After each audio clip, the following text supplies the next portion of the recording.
Welcome to the first episode. Christopher Brodowski. I'm the co-founder of Solea AI, an AI pest control field service management software. And I spend most of my time talking to pest control operators about how their businesses actually run. That's what this podcast is really about. First guest was an easy call. Jeff King started the Pest Rangers in 2008 while he was still working his day job. He grew it into one of the most respected brands in the country, made 4 acquisitions, served as the president of the Pennsylvania Pest Management Association, and was previously on the NPMA National Board. Jeff is also someone who's leaned into technology earlier than most in this industry, and he's got real numbers to back it up. We'll get into the origin story, what it actually takes to earn a reputation in a local market, and where AI is already changing his business today. Jeff, thanks for doing this. Let's get into it.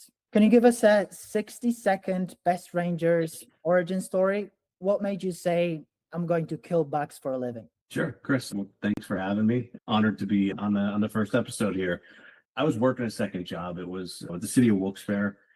I actually started off as a garbage man. So I was riding the back of a truck. Never thought I would do it. I remember my father telling me I had an opportunity to do it for another town prior to going to the city of Wilkes-Barre. And he said, "Do you really want to be outside in the rain, the snow, the heat?" And I was like, nah. And then I ended up doing it for the city of Wilkes-Barre. And sometimes I would think when I was working at the city, boy, if I did this 2 years earlier, I'd be able to retire 2 years earlier. But I was glad I didn't. And I waited because the city of Wilkes-Barre gave me the opportunity to bid into other jobs. It was a union job. I was able to bid into the parks department, and the job I got was a golf course superintendent. And when I was there, they sent me to Penn State for a short course. I sat through there learning about pesticides, pesticide application. And I thought, boy, I could get into killing bugs because they're kind of training me about it. So I just need a few customers. And it ended up being a side hustle. And that's all it was. It was a side hustle. Started in 2008 to 2014, just grinding every day after work, weekends. At 14, I hired my first full-time employee. He was working with me part-time weekends. We were weekend warriors. He came on full-time. So I convinced him to leave his job before I left my job, which is, I'm a pretty good negotiator. And he had a lot of trust in me. So he left and we acquired our first company in 2014.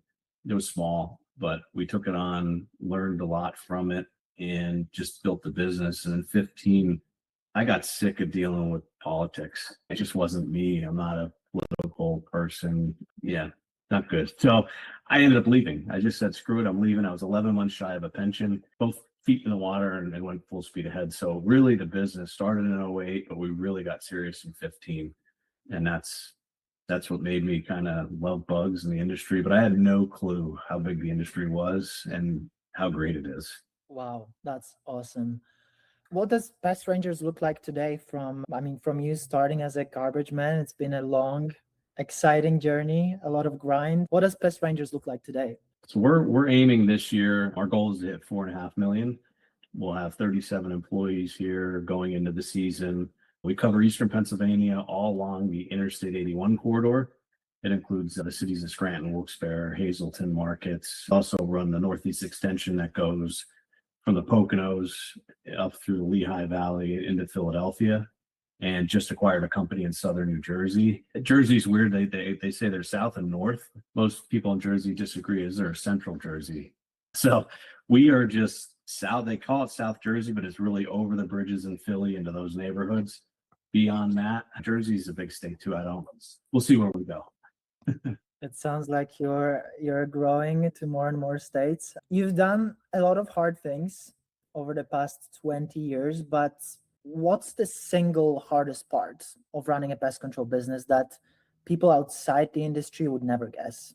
I'd say 2 things: the people and the routing. People can be great or people can be difficult. So as much as we're a pest control company, we're a people business. So from employees to clients, we see many personalities. We're a customer service company that does pest control.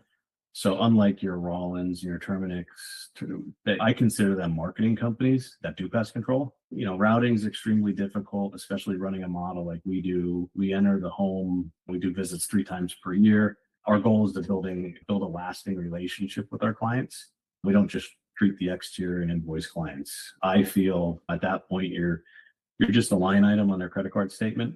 And the industry has really moved to a production-based machine years ago, and it took away the personable service from many companies. Ehrlich Pest Control, who owned the Northeast, was a $100 million company who entered homes each visit. And they built one heck of a business on relationships. It doesn't make sense to me to add 100 new clients while 97 leave because they don't see value. When you just treat the exterior of a home and leave a door hanger, you become as valuable as the lawn fertilization guy. I think coming into what we're seeing now with AI, it is removing people. People still need people. People are still going to want to interact with people. So in a pest control company, start removing your front office and moving away to AI systems. That relationship goes. Where is the relationship? So I think having that model where we see clients, I don't know, you might see an industry shift at some point. This will be interesting to track. Yeah, and I think that's why you're growing so fast and winning against all the other guys. You've built a reputation that most operators would kill for. What's the one thing you did early on to earn trust with customers that your competitors still don't do? Customer service. You got to answer your phone. It's really the secret sauce to a successful business. It seems crazy, but I didn't go to college, but common sense is that when a customer is looking to buy something, it needs to be accessible to purchase. We do extensive competitor research in our market weekly. It would amaze you how many do not answer the phone. Let me ask you this. You have a leaking sink in the house that you just discovered. Are you going to leave a message with companies on their answering machine or voicemail and hope someone calls you back? No, because it's entrenched in our minds that contractors do not call people back if they're busy. And it leaves the consumer wondering if they're going to ever get a call back. So most consumers will dial until they get a service booked. They don't just have time to waste waiting around for someone to call them back. And what makes pest control operators think consumers think any different when their ants need to be taken care of? It's the same principle. We see it over and over again. The sales guys or the sales calls that say, "Oh my God, you guys answered the phone." And we see it. We're tracking that data. Consumers are shocked when you answer the phone. You use a lot of AI. I think you're one of the most innovative pest control companies in the industry. Walk me through every place AI touches in your business. What does it do today? As a family-owned business, we struggled with the after-hours dilemma. AI now acts as our 24/7 front desk. It doesn't just take a message. It's trained on our pricing, our routes. It can actually close the sale, put a technician on the calendar while our team is at home with their families. It also serves as a critical triage tool. And pest control urgency is subjective. If someone calls about bees on the swing set, the AI can identify that it can wait until the morning. But if there's a swarm inside of a bedroom, it also recognizes it as an emergency and alerts our on-call team immediately. It really separates the right now from the tomorrow morning with 100% consistency. Separately, I've made commitment to our inside sales and customer service team last year to make them better. It was something that I always looked at the service side outside on the road, and I thought I could do better on the inside. So I developed tools that track conversations that are happening all over our organization, anywhere customers communicate with us, including text messages. And I learned a ton. Like, I can't tell you the amount of data that we mined since really April of last year. Clients who scheduled services and our text didn't show because it was never dropped on the schedule. And when you have multiple people answering your phones, they cover for each other. You have the tech who was getting multiple complaints, but we didn't hear it because a different rep took each call and shrugged it off as a one-off situation. Meanwhile, the tech received multiple complaints, which should have been red flagged. We also see the praise of those employees who go above and beyond. So we not only celebrate sales wins the following day now with our team, because we have agentic AI acting as their sales coach. We review each loss every evening. They get an email from their agentic coach, which reviews where things went wrong and how they can be better or recover and follow up with that lost sale. Service gaps are being identified and routed to the appropriate managers so they could work with their team to correct issues, using them as training moments. Operationally, I would say AI is touching our business in every way we could think of.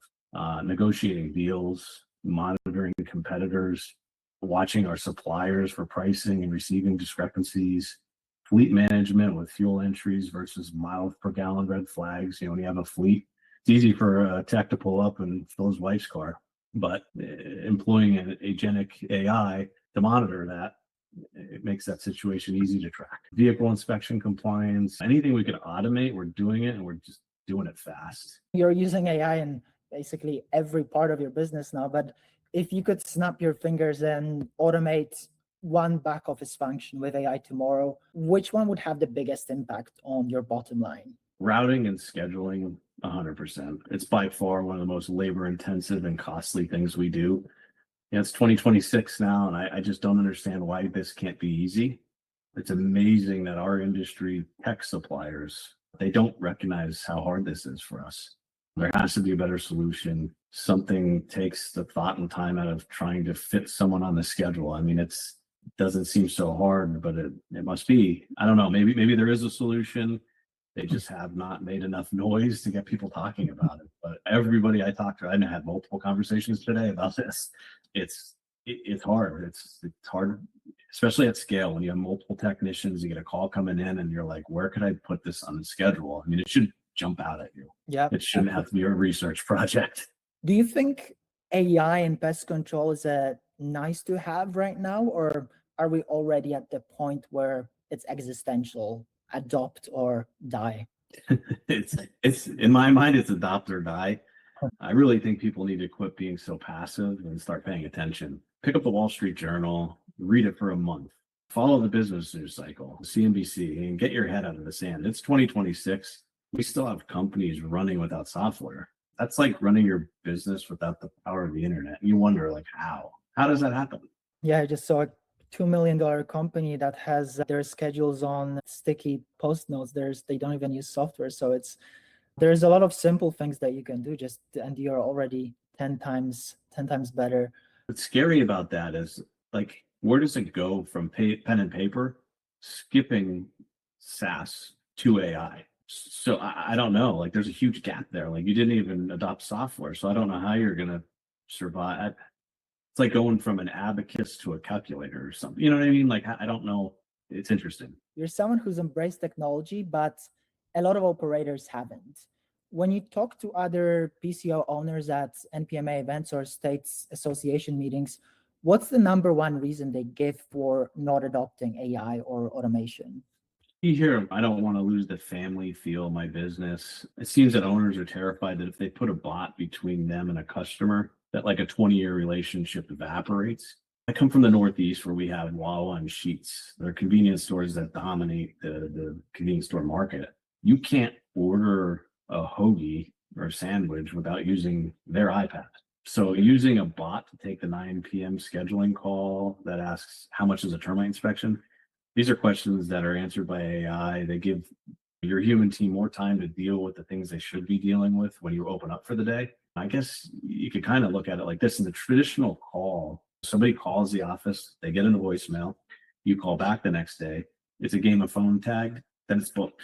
AI, you call, AI answers, problem triaged, books instantly. So I think the biggest scapegoat beyond that is security. People go, well, what about security? What about data privacy? I think one of the biggest misconceptions is that business AI is just like the public version of ChatGPT that everybody uses. Obviously, businesses should be paying for their subscriptions, which then closes the loop. It keeps data within an encrypted environment.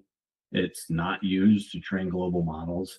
It's the difference between talking in a public park versus talking in a locked conference room. A real failure would be when AI hallucinates, and it does happen. We've experienced it in our own tasks that we had it working on. I've had it tell me names of people that didn't exist in my organization. Looking at it going, that's not right. They call this human in the loop. Somebody needs to manage the system just like you manage employees. So somebody has to be overlooking it, making sure the data that it's pushing out is in fact clean data. It's no different than putting dirty data into a spreadsheet and getting dirty data out. Security is usually like the elephant in the room. Truth is, most of the security risks that we face aren't unique to AI. They're the same risks we have with emails or credit card processing. So with AI systems, you want to make sure that it's SOC 2 compliant, encryption at rest, transit, and PII. Those are things that you really have to look for. If you look at your competitors in your market who haven't adopted AI, where do you see them falling behind already? It's tough to say where they're missing. But maybe I could put it like this, like using an old school flip phone to today's smartphone, right? There's a lot more I could do with the latest Android or iPhone that you can't do with a flip phone. I mean, just try texting from that old flip phone. And that's probably the best way to put it, so they would understand. I'm going to steal that anecdote. This is great. So what advice would you give to those operators who are maybe thinking about AI? They're not totally against it, but haven't pulled the trigger yet. Just dip your feet in, because every day it gets better. And I really think people overcomplicate it. And again, multiple conversations with this. I just completed a course at MIT on agentic AI, and everybody's like interested. How was it? And I said, it dumbs down the terms, right? What is when they say you have to be good at prompting, right? Prompt, like we all had to learn how to use Google one day to search, right? And traditionally, you'd open up the phone book and search that way with your hands, or Google, you just type it in, pest control in whatever town. And a prompting, like people think prompting is like coding, and it's not. It's just asking it what to do. 9 out of 10 times, you could say it vaguely, and it gets what you're trying to do.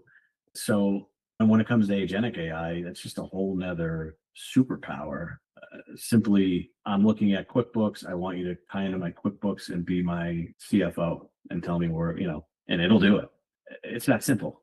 It's just people overcomplicate it. So they got to spend some time, play around with it, and don't overthink it. What does Pest Rangers look like in 3 years if AI keeps compounding? What's the ceiling for a tech-forward pest control company?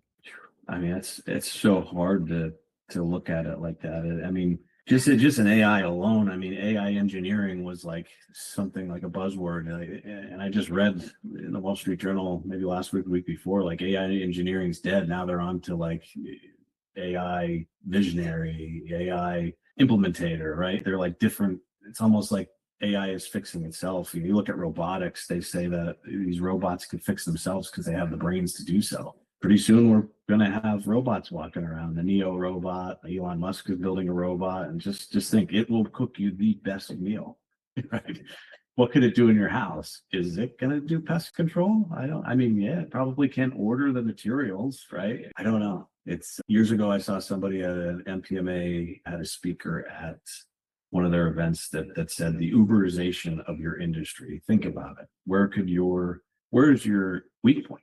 Now we got robots, so people that can afford them, price point of $20,000 to $25,000, a subscription fee of $500 a month. Well, for $500 a month, could it do your laundry? Could it cook for you? Could it clean? How many people does that knock off? It becomes affordable when you stop paying somebody to do certain things, cutting your grass. So I don't know. It's very interesting. Time will tell. Finish the sentence. The pest control companies that win in the next decade will be the ones that adapt with technology. Perfect. Jeff, this is exactly what I was hoping for when I started the podcast. I really appreciate you coming on. If you're an operator listening to this and you're still sitting on the sidelines with AI, I hope this moves the needle a little. The window isn't closing tomorrow, but it is closing. Jeff, where can people find you? They could find me, email me. I'll give you my email address. I'm an email guy, jeff@thepestrangers.com. If anybody has any questions, I'm an open book, willing to help anybody. I love seeing people succeed. And I know this is a topic that is very controversial. AI is a controversial issue and hot button issue in our industry, but it's coming. So get on the train. Perfect. See you next week. You got it. Thank you.